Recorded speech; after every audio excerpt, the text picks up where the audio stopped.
साल जो तफरीक की है देखते हैं किस तरीके से। अजीज़ा बाज़ार से 4.25 किलोग्राम का तरबूज लाई, उसमें से 1 किलो 750 ग्राम पड़ोस के बच्चों को दिए, तो उसके पास कुल कितने किलोग्राम तरबूज बाकी रह गया। अभी हम अशरी कसर की जमा और तफरीक देख रहे हैं, बिल्कुल बेसिक से देख रहे हैं अभी हम। तो अभी पहले हमें ये देखना पड़ेगा तो उसने ये यहाँ जो कीमतें दी हुई है, दो इकाइयाँ अलग अलग है, एक किलोग्राम है और दूसरी ग्राम है। हम जानते हैं कि 1 किलो में 1000 ग्राम होते हैं। अभी हम इकाइयों की याद एक तरह एक जैसे लिखेंगे। जब इकाइयों के एक जैसा ज़्यादा लिखना है तो हम अशरिया के नीचे अशरिया लिखते हैं। ये एक आसान तरीका है। अगर हम देखेंगे बादल से कुल कितना तरबूज आया, 4.25, ठीक है। ये उसने कुल तरबूज लाया, कुल इतना है 4 किलो और 25 ग्राम का। उसमें से 1 किलो 750 ग्राम का तरबूज क्या किया, पड़ोस के बच्चों को दिया। तो हमें सिंपल इसको तफरीक करना पड़ेगा। किस तरीके से हम करेंगे, ऊपर कोई नहीं, यहाँ पे क्या 0 ही रहेगा। 5 में से अगर 5 जाते हैं तो क्या बचता है, 0 बचता है। अब 2 में से 7 नहीं जाते, ये बात हम बखूबी जानते हैं। अब हम क्या करेंगे, बाजू वाले हाथ से उधार लेते हैं।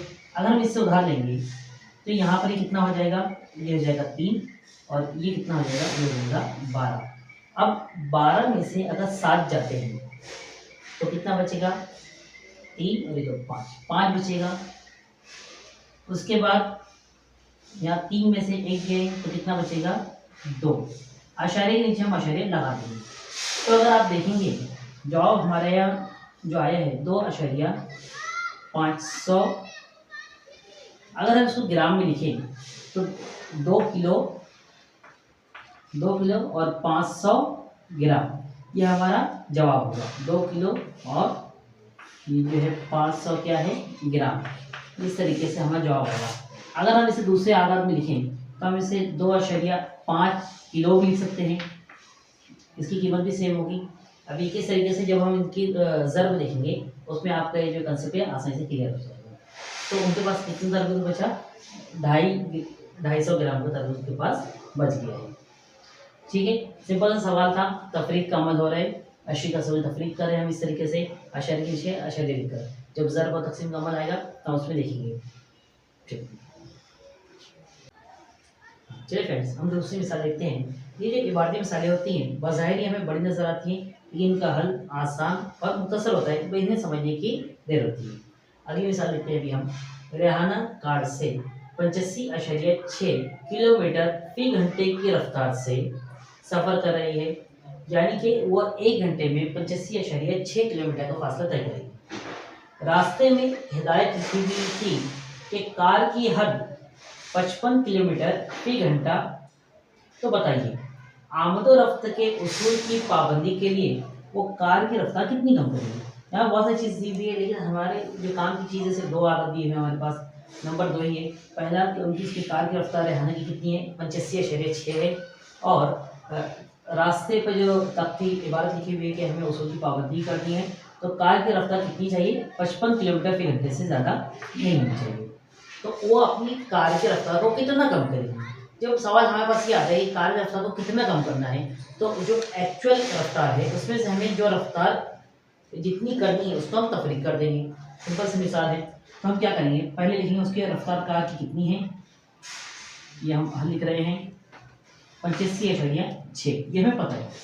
अब ये है उसकी मौजूदा रफ्तार, इसमें से क्या तफरीक करना है, क्योंकि हम तफरीक इसलिए कर रहे हैं कि हमें हद कितनी दी हुई है। अगर हम ये उसकी लिमिट जो दी हुई है उतना तफरीक करते हैं तो हमें जवाब समझ में आ जाएगा कि उसने अपनी कार की रफ्तार को कितना कम किया। ये कुल रफ्तार थी। अब देखिए यहाँ पर सिर्फ 55 किलोमीटर दिया हुआ है, इसकी इशारे में या पॉइंट में कुछ रफ्तार नहीं दिखते नहीं हम। यहाँ दिया हुआ है सवाल से 85.6 की किलोमीटर फी घंटे की रफ्तार से वो सफ़र कर रही थी, यानी ये 85.5 की थोड़ा ज़्यादा। ठीक है, इसको तफरीक हम किस तरीके से करेंगे, 6 में से 0 आएंगे तो 6 जैसे कि वैसे ही, अशारिया की जगह पे अशारिया, 5 में से 5 गए तो 0, 8 में से अगर 5 जाते हैं तो कितना जवाब आता है, 30, यानी कि 30.6। ये जो हमारा जवाब आया है, रेहाना को अपनी रफ्तार इतनी कम करनी पड़ेगी। अगर उसकी रफ्तार मौजूदा का 55 किलोमीटर फी घंटे की रफ्तार है और अगर वो 30.6 की रफ्तार बढ़ाती है तो वो दोबारा इस रफ्तार को पहुंच जाएगी। तो बस ये सिंपल सा जवाब था।